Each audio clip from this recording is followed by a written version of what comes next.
Hi, I'm James Dunn. Welcome to the Inside Network.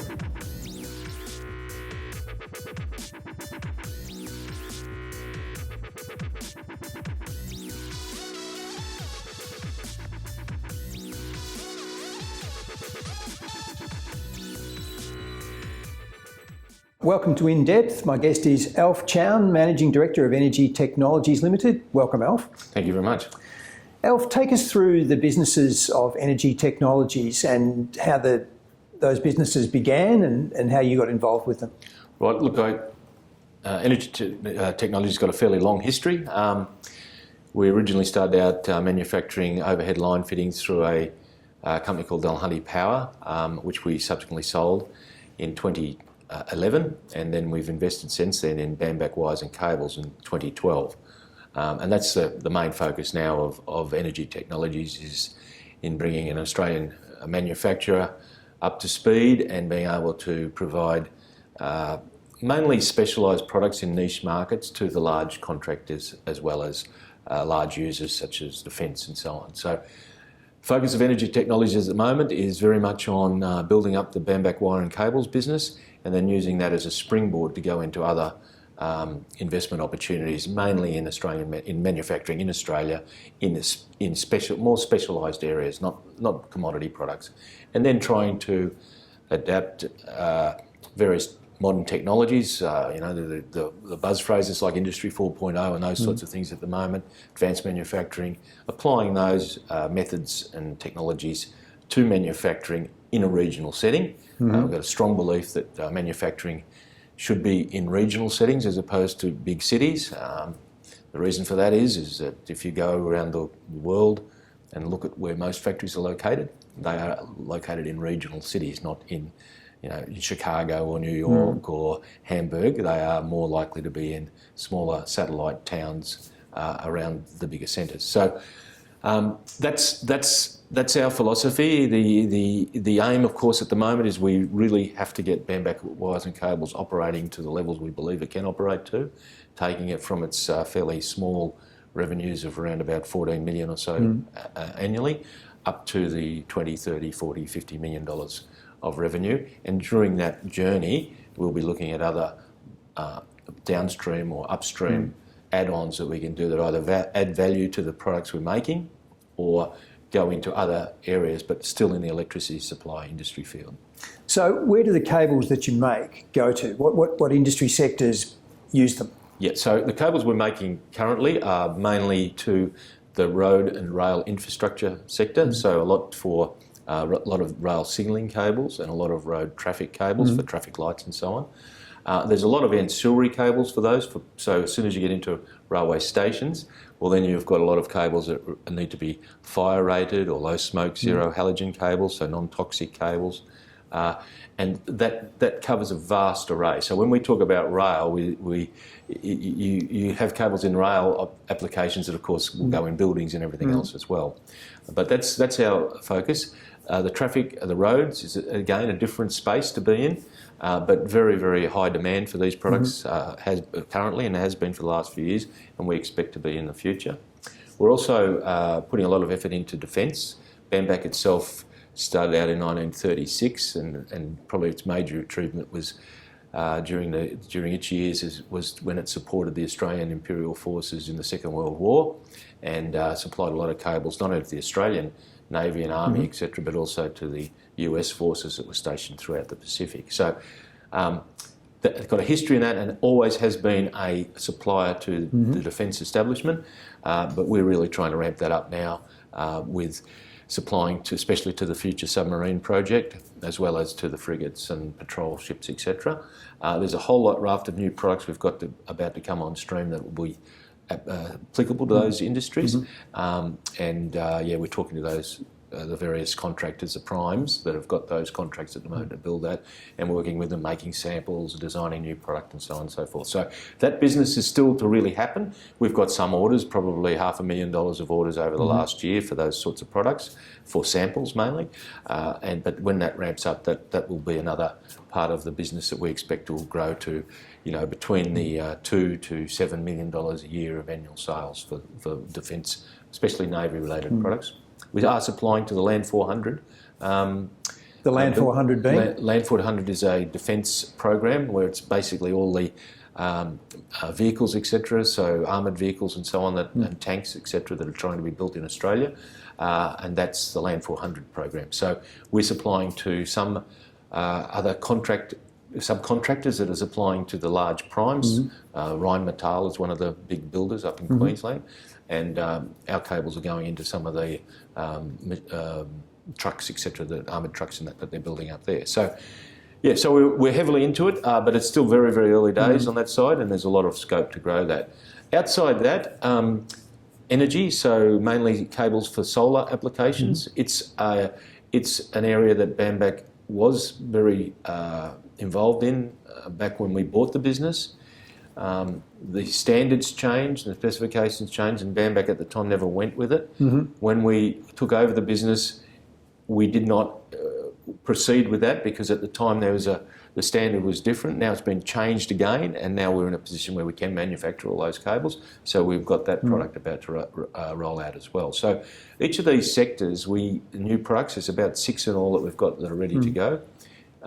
We expect to be able to build sales from the $500,000 to $1 million, $500,000 $1 million a year level quite rapidly, and then pick up as we go through. Each sector we're selling into, so say for instance the road infrastructure sector, that market for the specialised type cables that we were selling and we are involved in was probably back in 2015 was probably a market size of around about, I don't know, 50, 60 million. At the moment that's increased probably to a market size more like the $120 million a year sort of level. And that's very similar to on the rail cable side of the market as well.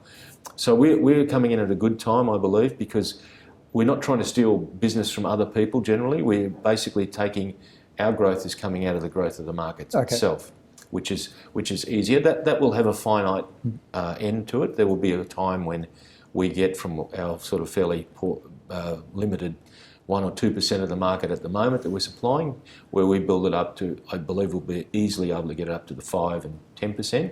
But once you get there, then you're starting to try and get market share of other people, and that's a slower growth story. Whereas at the moment, there's a lot of rapid growth that we can achieve. So are you going into areas where, as you said, new demand is being created? Because I was going to ask you, where do the people you want to sell cables to currently get their cables from? Well, there are suppliers. There are other manufacturers in Australia. There's 2 large manufacturers, Prysmian and Olex, which are internationally global companies, very large companies.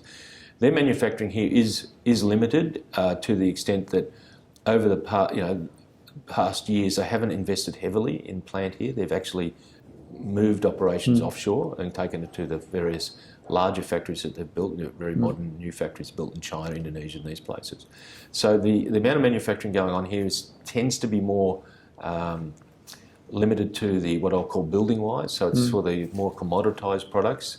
There's a reason, because there's been a lot of anti-dumping activity against Chinese cables that came in, which then has freed up the market in that sense of pricing in the market, so that those more commodity, large, very, very high volume products, the margins are getting better. They're still what I would call slim, but they're much better than they were. And because there's such high demand for that product, it's all the products that behind your light switch in your home and that they're making at the moment. So that limits their capacity to go into a lot of these other fairly fiddly, lots of processors types of cables where the volumes are much smaller.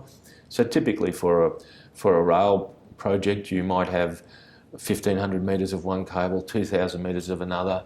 They're all quite complex cables with lots of, a lot of insulating of the cores and then taping cores and nylon on them for termite resistance and all that sort of thing. So you're getting a cable that's quite complex that you've got to make, and lots of processes, and therefore quite a lot of labour involved in it. Whereas with the other cables for the building wire type building industry, they're far simpler cables, able to be made in huge volumes, millions of metres at a time, and that's probably where their focus is more. Yeah. They might deny that, but that's sort of where it is at the moment in the marketplace. So are you primarily import substitution, that's your biggest battle, but it sounds like you can differentiate with an upscale product. That's right. Yeah, it is.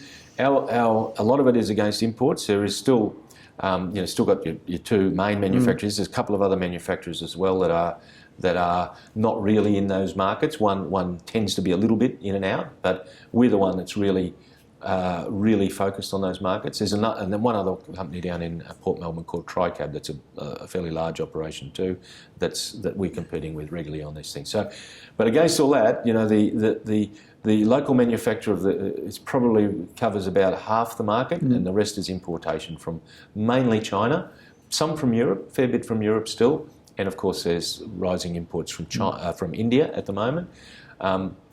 Price or cost. We're cost competitive with anything out of China, out of any decent manufacturer in China, because the dollar's come down to the extent it has, and labour costs in China have risen. Yes. And the inputs that go into a cable are pretty much the same cost universally. So copper is the same, London Metal Exchange price. Bigger manufacturers will get a slightly better price on their copper because of the manufacturing margin will be less than what we pay. Manufacturing premium, but it's still it's at 1% or 2%. So it's really the labour part, and by moving our factory from our Brookvale site, which was a very limited site with a lot smaller equipment, etc., we've been able to reduce our labour component from a 40% part of our cost of making a cable down to around about a 10 to 15% cost through faster machines, less routing, less processes that need to be done, because you've got more complex machines that can do more at once and that sort of thing. And the move to manufacturing in regional Eastern Victoria, has that put you closer to some of your main markets, or just given you other benefits? Yeah, it's put us closer to our main suppliers, so they're all Victorian based, I believe. So that's a positive, because it means that instead of having to get a truck to go take your raw materials to Sydney, they've only got to go to generally about 2 hours down the highway from Dandenong, where most of these people are located. So that's a real plus. Other than that, no, it's not. All our products go right throughout the Australian market. We supply a lot to the WA and Queensland markets, for instance. So no, there's no gain from that. The gain really is in cost of less cost in rent. Our Brookvale facility was very expensive rent-wise, around about $1 million a year, a bit under $1 million a year for our rent, whereas our facility, which is about 5 times bigger and on 122 acres, is about a quarter of that, or probably a third of that actually, of that cost. So big savings in that. Also got the capability down there to put solar power on the roof to really reduce our energy costs. So typically when we're running hard, our energy costs will be about $50,000 a month. So with solar, that'll come down to $5,000 or $10,000 a month, and therefore you've got your lower rent. You've cut a good $1.5 million out of the cost of running the business forever, which is what we're trying to do. Yeah. And tell us about the power pole business. Is that on the back burner, or? No, it's not on the back burner. We're a minority investor in that now, but the business is located down at Moolap in Geelong, manufacturing composite distribution poles. The composite it's a fiberglass cement fiberglass based pole, but made by running a fibre through a slurry, a concrete slurry, and then winding it on these great big mandrels, and that then creates basically a hollow pole that's non-burnable, it's non-conductive, basically can't rot, and termites can't attack it, and all various things like that. The pole has been accepted by companies like Ausgrid, etc., and is used in all their critical installations. So where they've got any situation where the terrain is difficult, or where they've got to put distribution boards, etc., on the poles and so on, little substations, etc. That's where they're specifying those poles. So it's had a slow start, that business. Supplied a lot of product to Tahiti, of all places, under the Electricité de France, because it met a lot of requirements for that market.